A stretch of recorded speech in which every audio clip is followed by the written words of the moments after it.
ipit nila kasi ngayon si Tatay Digong sa loob.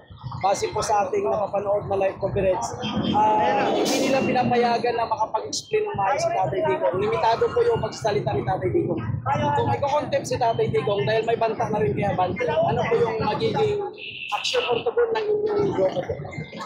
Yun nga po, yung unang yung sinabi dito, sa legality kasi, doon tayo, lahat kasi tayo, we are governed by laws and we are not governed by men. So kung ano yung sinasabi at nakasaad sa batas, yun dapat ang natutupad, nagaganap at nangyayari. Yung karapatan bilang pang-tao, yun nga yung sinasabi ko din. Yung Tatay Digong, abogado yan, alam niya yung karapatan niya.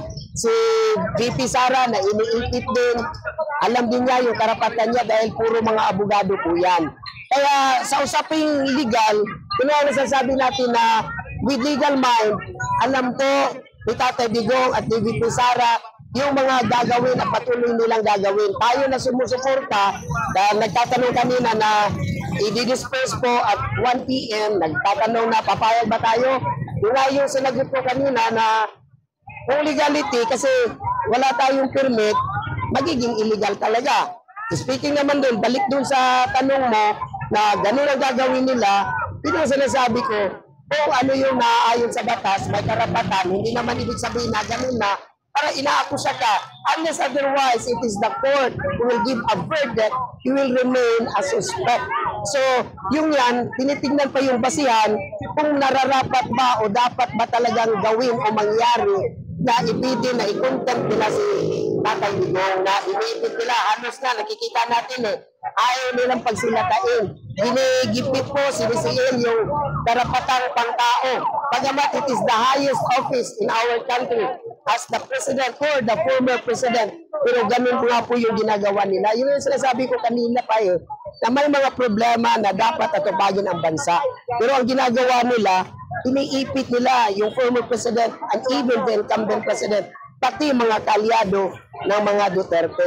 Kaya nga po tayo nagsasalita para po masaayos at mapabot po sa ating mga kababayan ang mga ginagawa po ng incumbent administration, the Marcos regime, kung ano pong ginagawa sa former regime naman na si Duterte, na I would like to emphasize again and over again, kasi sinasabi nga natin na hindi makakalimutan ng taong bayan, kaya mahal siya. Ang pinupunto natin dito, he is the only president who got the highest trust rating from the very first day until the very last day na siya po ang nanunungkulan bilang presidente po ng ating bansa.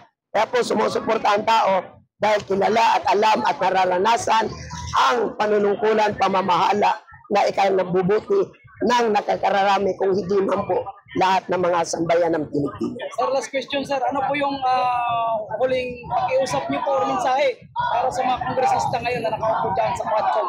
Kung pwedeng mapag-ausapan yung mga kongresista natin dyan sa loob, yung nga yung sinasabi ko, dapat kung iniimbestigahan nyo, maging patas. Papagsilitain, hindi yung halos ayaw papaliwanagin at niipit nyo kung magpapaliwanag, ayaw papagsalitain. So, maging patas lang tayo.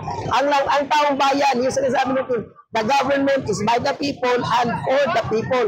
Huwag nyo hayaan na magsalita na talaga ang kabuuan ang tao sa ngayon. Ngayon po, ako ang nagsasabi, hanggang sa darating yung oras at panahon na magsasalita ang taong bayan na talagang mag-aaklas pupunta po dito sa isla. Salamat sir. Sige po, salamat po.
Pasilip tayo, sir.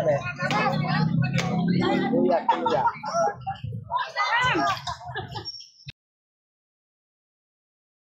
Mga kababayan po natin at dahil bawal po, pinaalis na po itong mga supporter po ni PRRD, ano?